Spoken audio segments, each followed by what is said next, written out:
కళ దశాబ్దాల పోరాటం ఇప్పుడు ఫలించింది. గుంటూరు ఛానల్ పొడిగింపు అభివృద్ధికి 600 కోట్ల నిధులు విడుదల చేసిన సీఎం చంద్రబాబు మంత్రి లోకేష్ కు ధన్యవాదాలు తెలిపారు. ఎమ్మెల్యే బుర్ల రామాంజనేయులు ఈ ఉద్యమంలో మహిళలతో పాటు ఎంతో మంది రైతులు 25 ఏళ్లుగా పోరాటం చేస్తున్నారు. ప్రభుత్వాలు మారినా వారి సమస్య మాత్రం తీరలేదు. కూటమి అధికారంలోకి వచ్చాక ఈ సమస్య పరిష్కారంపై దృష్టి పెట్టారు సీఎం చంద్రబాబు.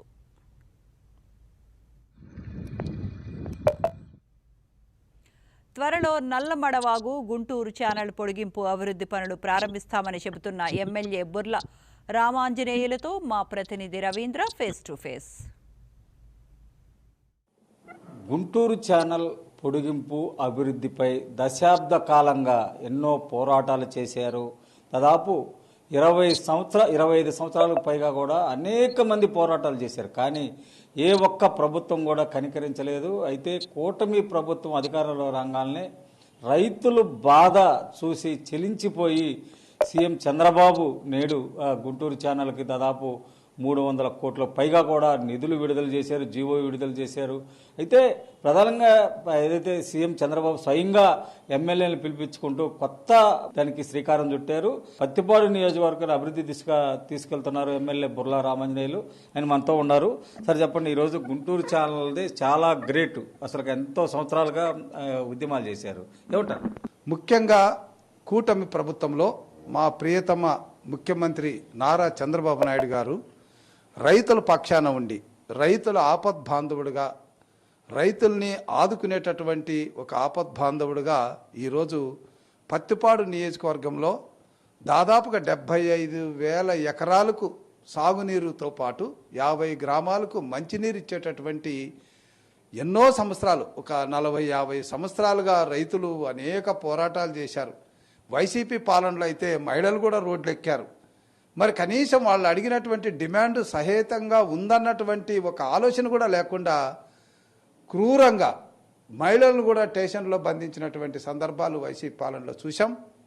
అయితే ఇక్కడ రైతు గురించి ఆలోచించేటటువంటి ముఖ్యమంత్రి చంద్రబాబు నాయుడు గారు 2015లోనే 2017లో ఈ 2 సంవత్సరాల మధ్యన గుంటూరు ఛానల్ ఎక్స్టెన్షన్తో పాటు గుంటూరు ఛానల్ మోడర్నైజేషన్ కూడా నిధులు కేటాయించి వాటికి సంబంధించిన టెండర్లు కూడా పిలవడం జరిగింది. కానీ దురదృష్టవశాత్తు జగన్మోహన్ రెడ్డి గారు రావడం, తాను రైతులకు వ్యతిరేకనని చెప్పకపోయినా తన కార్యక్రమాల ద్వారా రైతుని కంప్లీట్గా తుంగలు దొక్కేశారు. శాంక్షన్ అయినటువంటి తెలుగుదేశం పాలనలో శాంక్షన్ అయినటువంటి ప్రాజెక్టులని రద్దు చేశాడు. అయితే మరి చంద్రబాబు నాయుడు గారు ఎలక్షన్ క్యాంపెయిన్లో మాటిచ్చారు, నేను వచ్చిన వెంటనే పత్తిపాడు నియోజకవర్గ రైతాంగాన్ని ఆదుకుంటాను. పత్తిపాడు నియోజకవర్గ రైతాంగమే కాకుండా చుట్టుపక్కల ఉన్నటువంటి పొన్నూరు, పరుచూరు, అదేవిధంగా మరి మన మంగళగిరి ఈ నియోజకవర్గాలకు సంబంధించినటువంటి సాగునీరుతో పాటు త్రాగునీరు కూడా ఇవ్వాలి కాబట్టి ఈ 2 ప్రాజెక్టులు ఇస్తానని చెప్పారు. బడ్జెట్ సహకరించకపోయినా మరి ఇంటికి పిలిచి భోజనం పెట్టి ఒక నూతన ఒరవడి. మరి ఈ సందర్భంగా గుంటూరు ఛానల్కి సంబంధించి మోడర్నైజేషన్కి సంబంధించి 369 కోట్లు, గుంటూరు ఛానల్ ఎక్స్టెన్షన్ పరుచూరు వరకు నీళ్లు ఇవ్వాలి కాబట్టి దానికి ఒక 300 కోట్లు, మొత్తం 669 కోట్ల రూపాయలు మంజూరు చేసినందుకు పత్తిపాడు నియోజకవర్గం తరపునే కాకుండా చుట్టుపక్కల ఉన్నటువంటి నియోజకవర్గాల్లో ముఖ్యంగా పొన్నూరు నియోజకవర్గం మా ధూళిపాల నరేంద్ర గారు ఎంతో దీనికోసం కృషి చేశారు. పరుచూరులో సాంబశివరావు గారు ఎంతో కృషి చేశారు.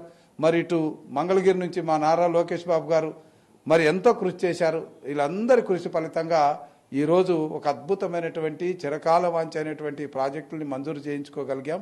ఇది పరిస్థితి. దాదాపు ఎన్నో సంవత్సరాలుగా ఉన్న గుంటూరు ఛానల్ పొడిగింపు కానివ్వండి, ప్రధానంగా నల్లమడ డ్రైన్ కానివ్వండి, ఇటు Mahatma Gandhi inner ring road కానివ్వండి, ఇవన్నీ కూడా అభివృద్ధి దిశగా ప్రారంభిస్తా, ఇది నిధులు ఇచ్చినందుకు చంద్రబాబు నాయుడు రుణపడి ఉంటామని చెప్పి ఇటు పత్తిపాడు నియోజకవర్గ ప్రజలందరూ కూడా చెప్తున్న పరిస్థితి మనకు కనపడుతుంది. ఇది కూడా వస్తుంది. కెమెరామెన్ లక్ష్మణ్తో రవీంద్ర, గుంటూరు.